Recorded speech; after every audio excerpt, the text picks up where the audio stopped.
I chose this picture because they look like they're wondering where to go next. And that's really what I want to talk about in relation to Pompeii.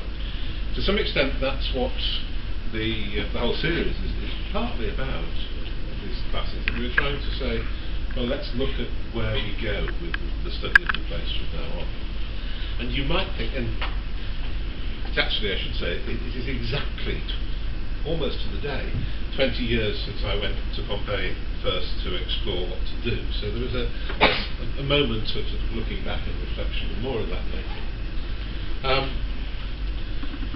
But you might think that after 266 years, a bit more than 20, we would know what we were doing there. But the priorities and the way it's been looked at has changed considerably over the years.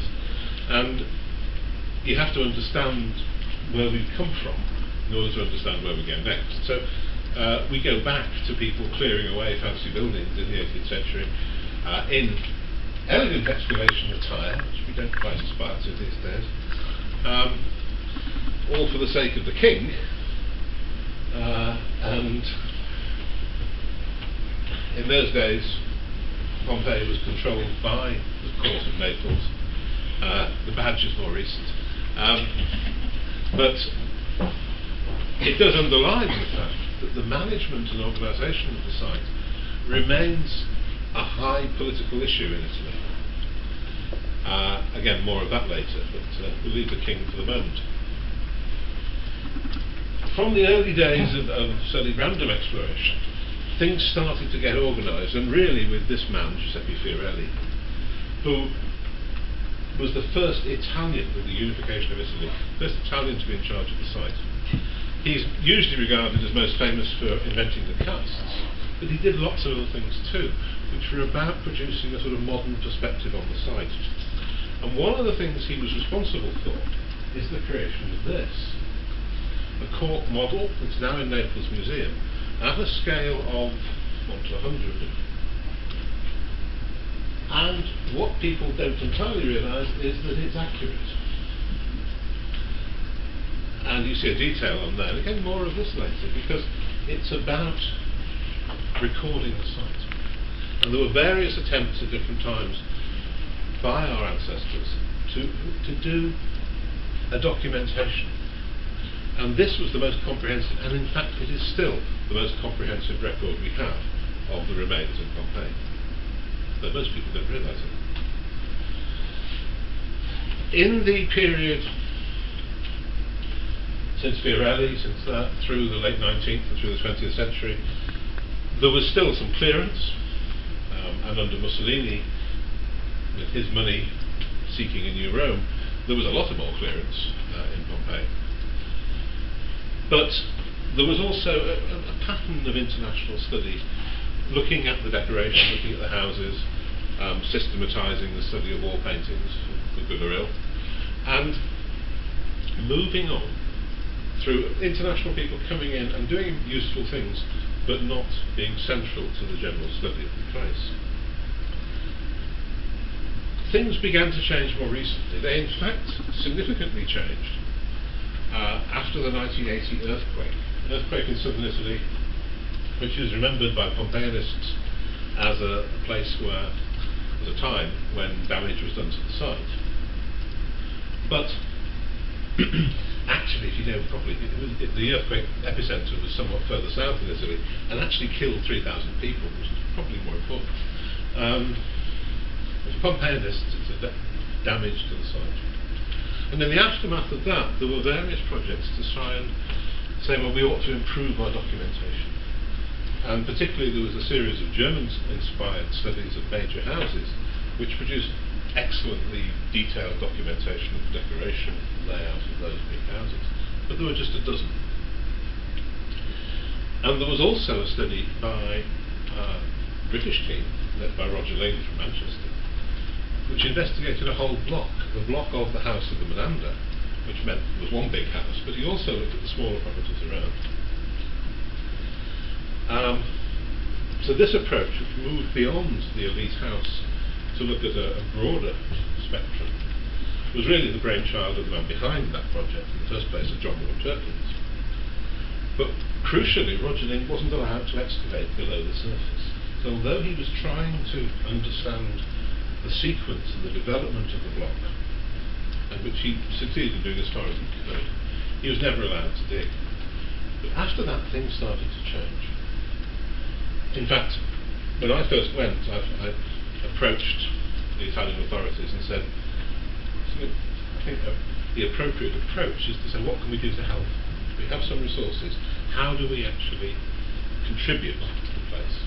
I think that's the right approach for international scholars to take, and not say, I want to do this. So it's a non-imperialist approach, which is quite good.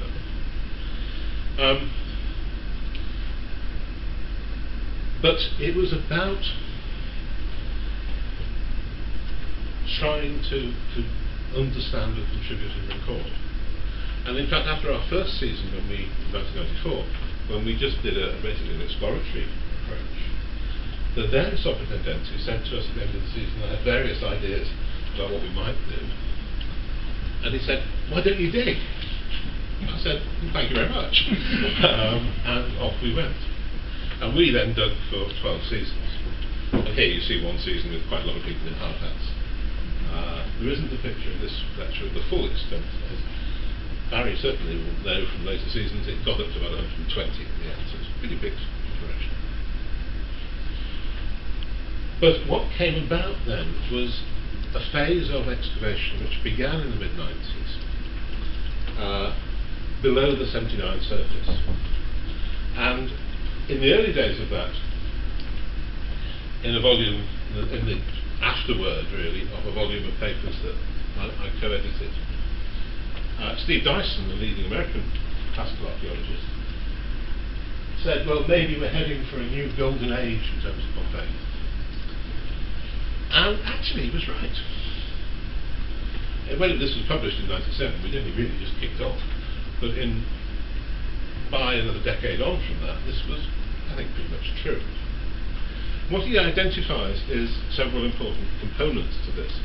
Crucially, the presence of imaginative Pompeian archaeologists, or people wanting to do different things, fair enough, but also the presence of an Italian archaeological administration supportive of new avenues of research.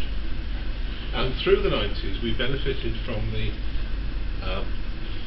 facilitation of the Italian authorities who wanted to modernise the place. And that was really quite important. That also is something we'll touch on to later on. So, what did the new Golden Age mean? Well, here we are. At the centre of it is Pier Giovanni Guzzo, who was Superintendente from 1995 through to 2009, and who was really responsible for bringing the site into a modern approach. And the field projects that were operating from the mid-90s were Italian and British inspired. Ours is down the bottom there. These two you'll be getting. Andrew Wallace Hadrill later in this series, and Mike Fulford next week, outside this series. So there's a little plug there for future seminars. But the Italians, Paolo Carafa and Andrea Carandini, and Filippo Carelli and Fabrizio Fusando. Carelli and Carandini are two of the great cardinals of Italian archaeology, big, important, imposing figures, but who were responsible for programs of excavation. What all of our programs were about, in varying details, was trying to establish the early development of the city before 79, trying to get reliable evidence, and all of us were excavators. We all came in with a background of looking at the evidence in the dirt and not being too persuaded by issues of dating that had been there before, based upon notional ideas of wall painting styles and the like. And in fact, there was one early meeting that took place in Rome, at which some of us, Mike Fulford and I certainly, Paolo Carafa, we're all talking about the importance of proper stratigraphic excavation for producing hard, reliable evidence. And other people were saying, well, you need to look at the old stylistic styles. Then a couple of young Germans who were digging as well came and said, well, we're on your side, we're with you. And quite right too. So what we achieved over that period, in varying ways, was pretty solid evidence for the development of the city, with slightly different approaches to the way we did it, as I said. But it seems consistent. What I've put as 3 points there. Basically, it seems that we understand that there's widespread occupation of the city site from the 5th century BC,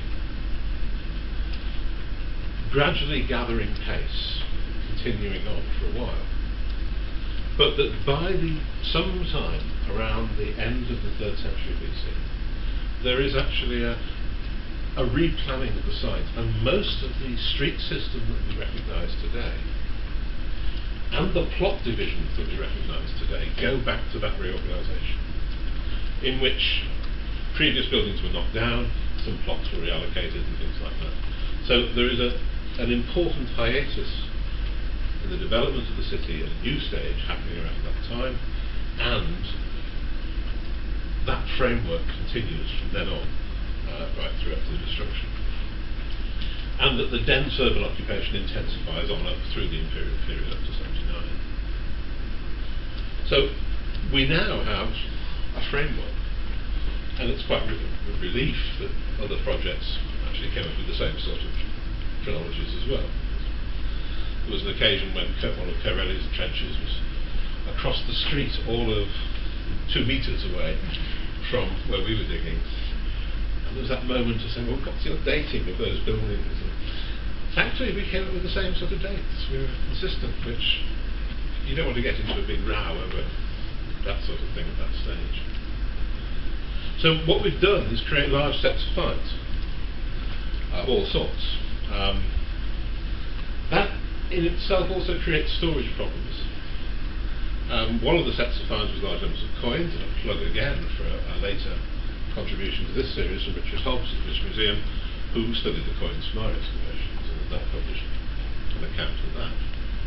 There was also varying attention to the standing remains. Most of these projects were really about digging. We recorded our standing remains in our plot. Not everybody was as committed to that. But what we did do is, because you excavate, you generate a large amount of stuff. So we've got 4 tons of pottery, which is a bit of a struggle to study. And we've also got lots of other things. I just put fish scales on for one picture. But because we generated so much data, that raises 2 real problems. Some of it isn't a storage problem, in the sense that the fish scales don't take up much room, but they need studying. So there's a whole range of specialist studies that need to roll out from this to actually complete the picture. The 4 tons of pottery have a more practical problem, in the sense that from the Sophiandensis point of view, they have to have somewhere to put them.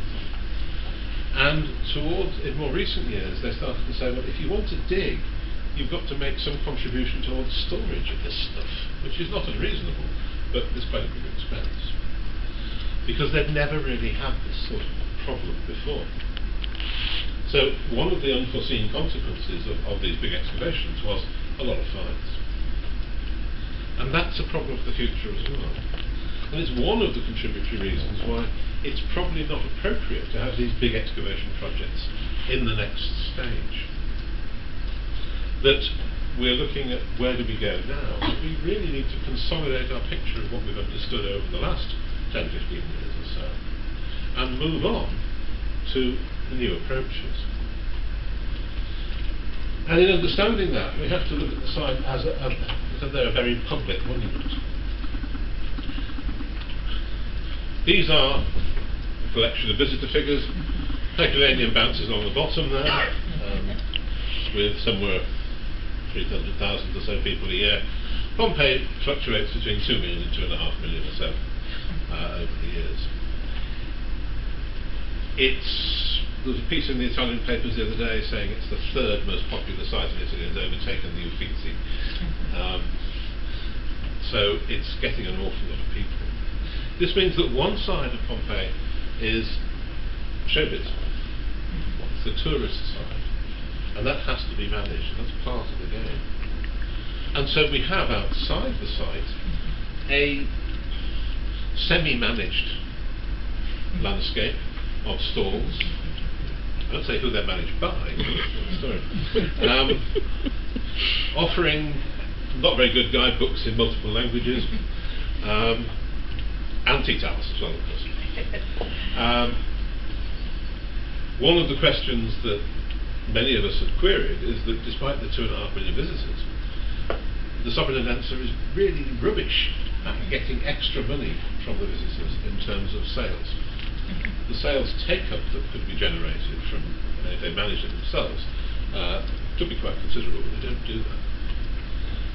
What is important, and there's a side point that's extensive, I would say, is that in 1997, a couple of important things happened for Pompeii. One was World Heritage status, and the other was a law passed in the Italian Parliament that allowed Pompeii to retain its gate income, meaning that the income available for management of the site, for presentation of conservation, zoomed up enormously.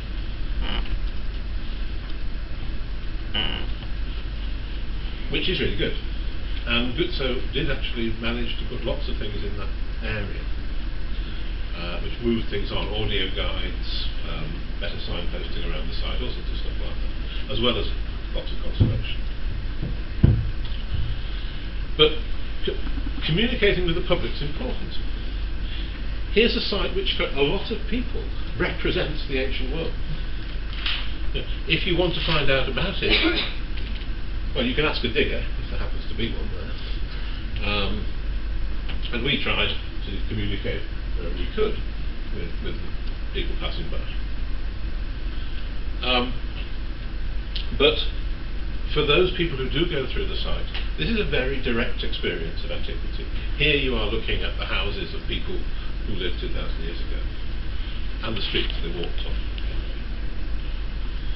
And you can use TV crews. Here's a German crew filming. Obviously there's a continuous flow of TV programmes. And coming soon, I couldn't resist this, these are the posters available for the new blockbuster that's about to turn up. From the trailer, it looks to me like you need to see it in 3D. And whilst the actual narrative, I mean, you know the end, and the narrative may not be entirely engaging, looks like special effects would be great. So I'm expecting to see it in 3D quite soon. But here is another example that the Pompeii story is so good, it resonates with so many people, that it's always being something you turn back to in terms of narratives of one kind or another. And it seems to me that the various components of what we do all relate to each other. Communicating with the public is a very important part of it. The scientific research, the proper study of the site is important, but conserving it is critical. And in terms of understanding where we go next, I think we have to look at all of these factors as integrated together, because they all inform each other. It's all very well doing conservation and restoring a building in one way or another. That involves, in one form or another, sticking substances onto the walls, mortar or whatever it is, to stop it falling down. If you do that before it's properly recorded, you lose information. And you need to match those things together. And communicating with the public is really quite an interesting problem. What sort of story do we tell? Well,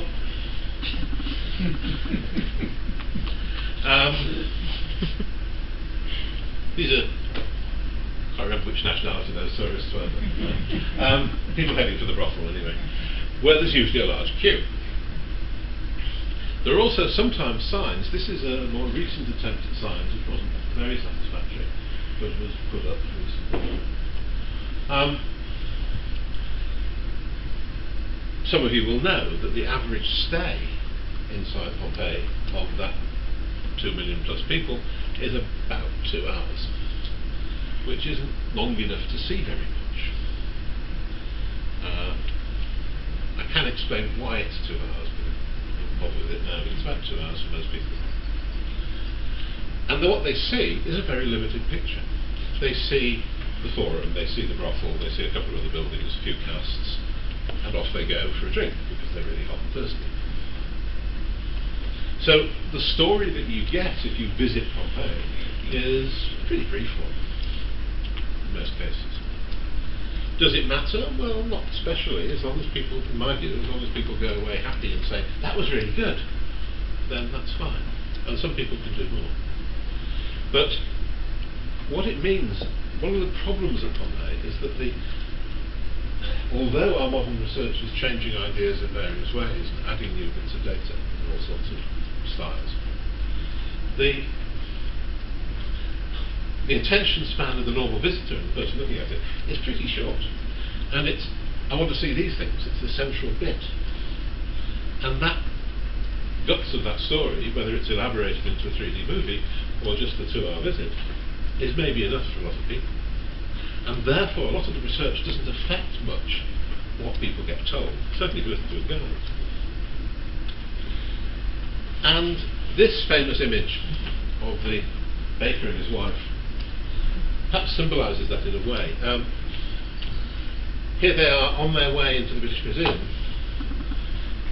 and it's interesting to reflect that of the recent British Museum exhibition 2013, they used that picture, as was used in the Pompeii AD 79 exhibition in 1976.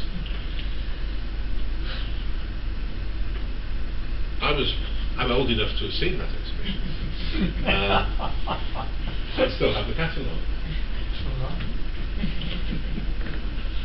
And I have to say, it was a lot better than the recent one. And having seen a lot of Pompeii exhibitions, it's terribly easy to be lazy because you do the basic stuff, and people will always come and look and say, "Whoa, isn't that great? That looks lovely," and it is. It's great, but you've got to work hard to be a bit more challenging, to provide a new perspective, to provide something a little bit different, and certainly to incorporate new material. I was trying to work out if there was anything in the new exhibition that couldn't have been in the 76 exhibition, and I don't think there was. I mean, anything, not in terms of finds, but in terms of ideas. In fact, I think it was more demanding in 1976 than it was now. However, so in terms of communication, there's always that, well, we know the basics of it, that will do. And all that work that we slave away digging up doesn't really matter. One of the questions that we have to recognise in trying to understand the place, though, is a threatened site. That here you have a monument exposed over the centuries, but it's clearly threatened by its location. It's preserved by its location, it's threatened by it. This was, in the Italian papers a few days ago, is the latest evacuation area for when Vesuvius goes up again. Pompeii area, modern Pompeii is here, Mediterranean up there somewhere. Vesuvius in the middle. When you had to fill in risk assessments for fieldwork in Pompeii, obviously there was the risk of Vesuvius going up, and I used to say, well, you follow the guidance of the local authorities. The evacuation plan was to try and get about 8 million people out in, I think, 8 days. Knowing Italian traffic behaviour and respect for laws and regulations, this seemed entertaining. But here we go, here's another example of what might go on. Vesuvius will go up again. We don't know when, how soon. 1944 was the last eruption. What we also don't know is whether it'll be a big one. So Vesuvius may or may not choose to cover Pompeii again in any future perspective. It may. And we do know that there's underneath, one of the things we found in digging underneath the city is of course the deposits from the Bronze Age eruption. What's there? We go into that first. But we do know there'll be earthquakes. So this is the propping up that was done after it lasted for a long time. They tended to go into metal now, but the wooden supports were there for a long time, supporting the shaky walls after the 1980 earthquake. There will be more earthquakes. earthquakes, there are tremors all the time. But there's all sorts of other threats. It rains. It's been a wet winter, apparently. Maybe Mr. Cameron, as well, he should be marching along there. But people don't realise that one of the problems that affects the survival of paintings on the walls is damp. And you don't think of that when you're there in August. But damp is a serious problem. And there's actually quite high rainfall, but it's quite concentrated. And if you leave things open to the weather, this is what happens to them. The arrow points to that little bit of red that you can still make out just about on that wall there. The rest, after 2 centuries of exposure, has gone. We have an 18th century watercolour that records it. The black stuff is marble facing, which was along here, that's been pulled off. And generally, not much left. So here we're dependent upon the documentation done by the artists, commissioned by the Court of Naples in the late 18th century. We can see what's left. There's a roof on it now, but it's too late. You also have the misdemeanours of management of the site. These trees, as with several other trees around the site, were put in, I guess, in the early 20th century. And trees have this habit of keeping on growing. What that certainly does, as this is in the house of Vessels where we dug, and we dug around the garden that they're in, what we can testify is that all the archaeology around the trees is destroyed by the roots. That's one thing. If it gets struck by lightning, as it did when we were digging in 1995, 9 years later it falls down, or parts of it fall down. And we wandered in, we happened to be there in February, we wandered in and found half a tree, a big tree, lying across the reconstructed roof of the peristyle, you can see it there. And the bottom end of this was still attached to this right-hand tree here. Eventually it would fall down and take away the peristyle. So we thought we'd have to do something about it. It so happened, I'll tell the story now, that we were there with an architect, and the architect started saying, oh well, you need to get all sorts of hydraulic platforms in. And what? Hey? How do you do that? Sublinenser sent in a few workmen with a saw and some ropes, shinned up the trees, supported it with ropes, and chopped it into bits with good peasant know-how. It gives you something about the skills of architects. You have they are much more effective. But there are trees around the site which are daft. And also there's a history of conservation, this sort of stuff going back to the 60s and 70s, where beams were put in, concrete beams and roofs were put in over doorways and the like. Here you can see a couple of them being propped up today, here a bit more detail. The iron inside the concrete rusts, concrete starts to come off, they fall down. The best method nowadays is actually to put wooden things across the tops of doors, they survive much better. So one of the problems you have in conservation and dealing with the site is getting rid of the inferior conservation that's been done in the past with dodgy materials. You also have vandal visitors. This on the left here is the wall at the entrance to the House of the Vestals on one of the main streets where lots of visitors go past. And you can, most of this stuff is recent, certainly after we were digging. You can certainly see 1807-12. Giving you an early date. This is reflecting back to Peter's lecture last week. Graffiti on the site. And Tony W. left his mark somewhere else. There are problems here in low-level maintenance. Most visitors behave themselves, but some don't. And you have to watch it. And I've always felt that whilst there are in many ways a lot of guardians, guards, custodians around the site, there aren't that many really. If you think that many of the houses where paintings, good paintings, survive,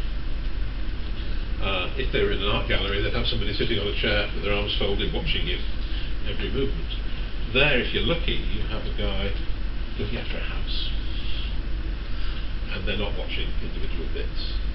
And I've seen Herculaneum tour guides talking about a nicely painted house with leaving their hand on the wall while they're doing it, leaving their sweaty palms prints on their shrips was great and further. Vegetation is one of the major threats. So here you see one of the things that Guzzo did very effectively in the late 90s was get rid of the vegetation. If you look at an old picture of the Herculaneum Gate up here, we've got all this rubbish around, all the grass and stuff and the ivy on the remains. Here it's all cleaned up. And there was regular maintenance. So one of the problems you have is you need to keep going with low-level maintenance. And that's really important for the site. But the most dramatic development wasn't really caused by the dog. The dog's just part of the picture. Was that after heavy rains, there was a collapse in November 2010 of what appeared to be a whole building. Actually, it was mostly a reconstructed building at the top, but it damaged certainly the building. The criminal aftermath of this still continues, as people try and pin blame on through the time system. But it produced a response that was very widespread. The president of Italy said this was a national disgrace. And since then, all sorts of problems have gone on in trying to manage the site. And this is where the political importance comes back in again. That what we know is that before that, in 2008, that unlamented former Prime Minister, Mr. Berlusconi, declared a state of emergency for no particular reason, which marked the end of, in effect, the end of Guzzo's tenure, and no real replacement. And so there was a period when nobody really knew who was in charge for a while.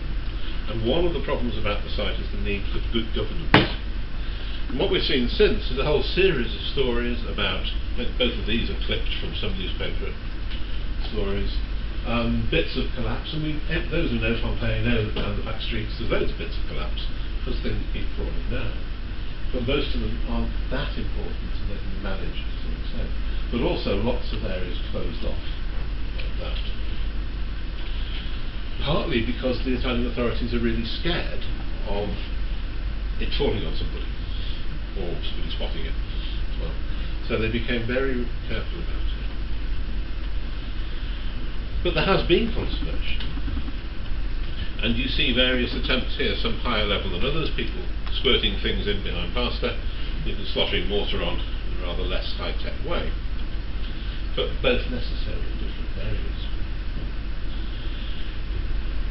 Because they had the money, one of the things that the Soprintendenza was able to say is that money wasn't really the problem. They had lots of money, and this is their list of projects plotted out as it was a decade ago. Those blue blobs are all conservation projects on the go at the time. What they had, however, was a legal process for employing contractors which involved 95 legal stages. One of the professions not present inside the Soprintendenza was a lawyer. This slowed things down. And so the administration was really problematic. And that's one of the things that they had the money to some extent. They had somebody, but they couldn't spend it all. There were projects, and here you see the sort of thing that conservation goes on. There's a sign up saying what's happening, what's being done. More recently, the various anti-mafia police forces have been checking up on the contracts to check it's actually being done. Once you get the building industry going in southern Italy, there's always the risk of people trying to take a little bit on the side. So that's what's going on as well at the moment. And in fact now what we have is, where we stand now is in many ways optimistic after all this, is that in the course of all this confusion, 105 million euros have been put in, invested by the European Union to conserve and manage and improve the management of the site. The Italian government, or at least the last Italian government, the one that was there until Friday or so, appointed first of the person, this man, Nistri, in charge, who's the general of the Carabinieri, to be in charge of the project. The Grande Progetto Pompeii. There have been several other Progetto Pompeiis over the last 20 years, but this is the Grande one. And he's put in to manage it. He was involved with art crime and things before, so I think he's quite a good appointment.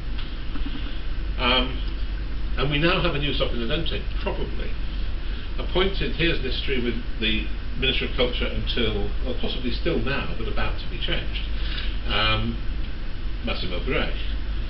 And he appointed this guy called Massimo Ossana to be the new superintendent. One of the problems with working out the future is it's not entirely clear that he's actually going to be in place, but never mind, that's again a longer story. But it shows the political hijinks that goes on around Pompeii, the sensitivity that is involved. And that's all about the conservation and managing the monument. What about the international research community? Here Giovanni Guzzo was very good at encouraging lots of different international projects. In the last 5 years or so, it's been really difficult to know who to talk to. There's nobody being really properly in charge. And so there's been a bit of a hiatus, and it's also the point at which the big excavation projects had all finished. So what do we do? The international includes Italians, of course, in Italian universities. And the question comes up here, that's 20 years on, I thought I'd show the effects. You can see that's me 20 years ago. What's happened since. But a more serious point is, here's my son wearing a Pompeii t-shirt a year or so ago, years ago, on the streets of Pompeii. What will be there? What will be there to show? What will be the understanding when he wants to show his children? And so we've had 266 years. I think there's a big responsibility to say, where do we go? How do we look at things into the future? And that's what I want to look at now. I want to pull in some ideas that really come from other heritage management areas. This is a Dutch archaeologist called Tom Bloemers, who coined the phrase that's in my title, for future-oriented archaeology. And he sees archaeology operating in the present. Don't worry too much about all the design of that. But it's about saying that what we do is now, we're interpreting the past as it was, the remains of the past, but we're also responsible for managing that past into the future. And his concerns are mostly in the Netherlands with issues of agriculture and housing developments and things like that. But for the reasons I've just been explaining, with all the threats on Pompeii, Pompeii's in the same sort of situation. And here's also Dutch, but an explanation of the archaeological management process, mainly about in terms of planning developments and the like, but at the centre of it lies documentation. It seems that what we need to be doing is making sure we understand our archaeological record, and then making decisions on what needs preserving and how to preserve it, and feeding the information out to society as well, with legislation popping up as well. And that gives us a clue into where we should be going. And essentially, can we do as well in documenting the site as people did in the 1860s? This, plus the court model, is accurate in many ways. It represents pretty much, maybe 90%, 95% accurate for the extent of the walls, for the extent of the decoration, and for the pigments on the decoration. What we can see from the areas we know is that the extent of surviving frescoes that are shown on there are still much the same. So since the 1860s, the extent of plaster on the walls has stayed more or less the same. What's changed is the colour's gone, because most of it's been exposed. But we can look at this and we can see pretty good picture of what was there. At least exposed at the time. It is, I think, a source of shame that modern archaeologists have not achieved anything like that level of record. But we can. Another concept from other areas of general archaeological heritage is the idea of group value. That you face with something like this, it's pretty dull really, it's a little shop. There's an awful lot of them in Pompeii. But that's the point. If you start to let part of it go, you lose the effect of the whole landscape. And so it's the completeness that really represents. A line I've often used is that the great thing about Pompeii as one of the big sites of the world is that it represents a whole community, not like the Taj Mahal or the pyramids as the work of some megalomaniac or other. And here, this is the practical expression of it. This is a fairly typical bit of a off-piste bit of Pompeii. What can you see? You've got a bit of low-level vegetation. You've got a lot of vegetation at the back on the walls. You've got bits of rubble crumbling a little bit over here, and you've got plaster that is not very well attached to the walls. If you look carefully around the place, what you'll see is that every wall is plastered, and there are traces on most walls. And you can get enough information off them to say the sort of thing that was going on, so we can put it together. And that's the overall extent. How do you manage it? Isn't it too big to get any sense of? Well, yes, but you can make a start. And what I want to look at the core, the centre of this, where that big crossroads is in the middle, which you can see here. In recent years, though some people from this university and others have been looking at what's number 2 at the top there, into the 5-2. And what I realised is that around there's actually a lot of international projects. When you look here, number 2 is 5-2. Number 1 is the Swedish project, bit of which you'll see in a minute and you'll hear more of later in this series. But there's also work from the University of Venice, from Bologna. There's a number 5, looks small, but it's part of a project on all the bakeries in Pompeii from the University of Rennes. There's been work from Nijmegen, and there's a Finnish project down there in the south. In other words, the different projects have studied these blocks, and together we've actually got most of this chunk of the city, in one way or another, with slightly different approaches. But we stand a chance, and the other great thing is we're talking to each other. This is unprecedented in Pompeii, that international projects are actually trying to collaborate. I think that's great. But we stand the opportunity there of pulling together an intelligent archive. It's not just basic recording, you can photograph things, but actually a thoughtful record of a whole chunk of the city. There's actually other work in these 2 blocks. And that will be a start. So what we're trying to do is to work that group together. And it's not with excavation, for all the reasons such as the finds produced and the storage and all the other issues and the extra costs. Excavation probably isn't the priority now, for the reasons I explained before. But trying to understand the layout. This is representing 5-2, basically just showing the different properties. What you see is in purple, the great big house, the house for Silver Wedding. But what we've been able to do we've done a full photographic record of the whole thing. Every wall's been photographed. In a fairly quick, straightforward way, it's all there. We've looked at the early records of the site as well, to a large extent, probably. And what we can show is that whilst that big building seems to be just one part, in fact, if you go around the edges of it, you see that the changes that go on in all the other buildings are all dependent upon at least the acquiescence of the owner of the big house, and maybe their initiation.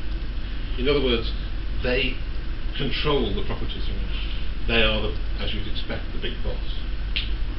And there's a whole load of different reasons in different places, but you can document a whole series of cases where any changes that have gone on around have to be done with the approval of the big house. And it gives you an idea that here you're looking at something of the social dynamics. They're controlling things. And it's possible to look across. So we're picking up a consciousness of extensive records and comparison, which we don't get. Each of the other excavation projects have been focused in one bit. We know an awful lot about the block that we dug from the 90s to 2000s. But that's just one block. And you can't repeat that intensity in other places, but you can get a broader picture and try and understand it better.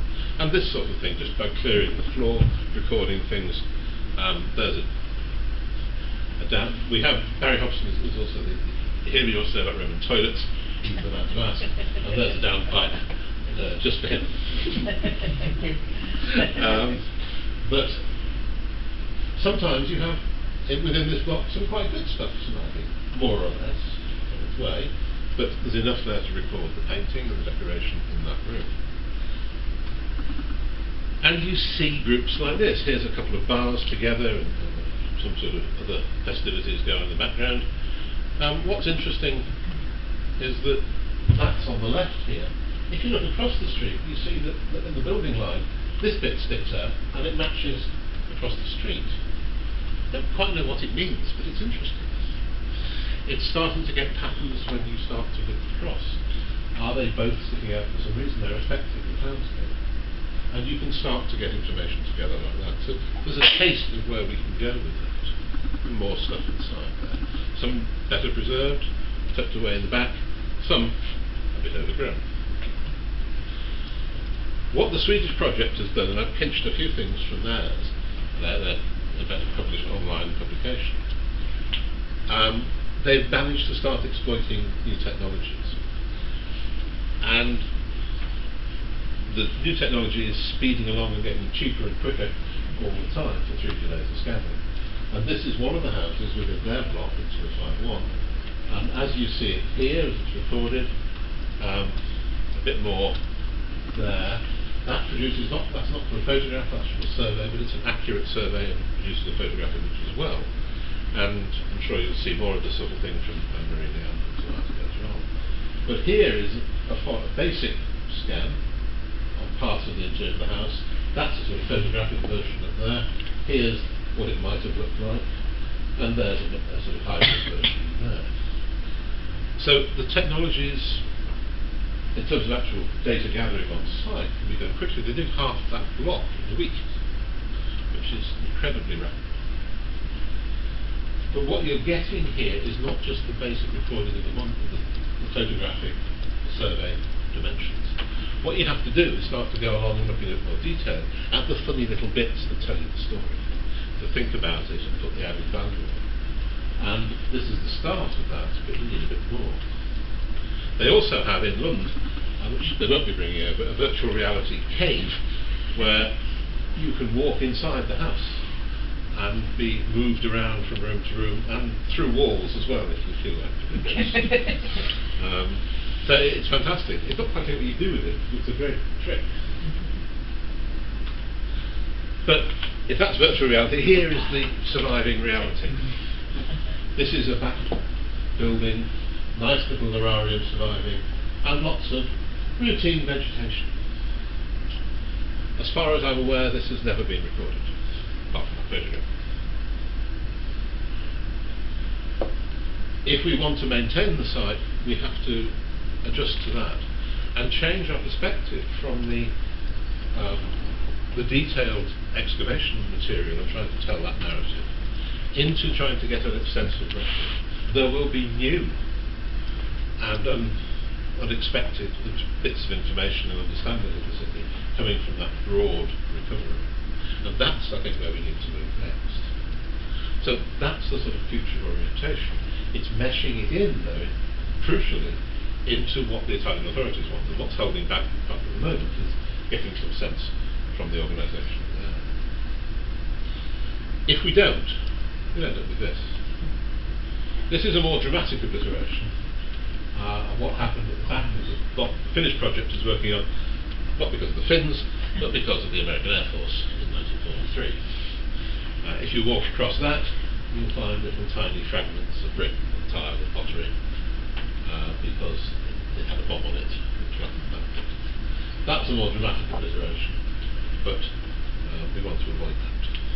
So, ask you to look ahead and say, well, where's it going to be in 50 years? 100 years? Will we still be able to enjoy the site? Thank you.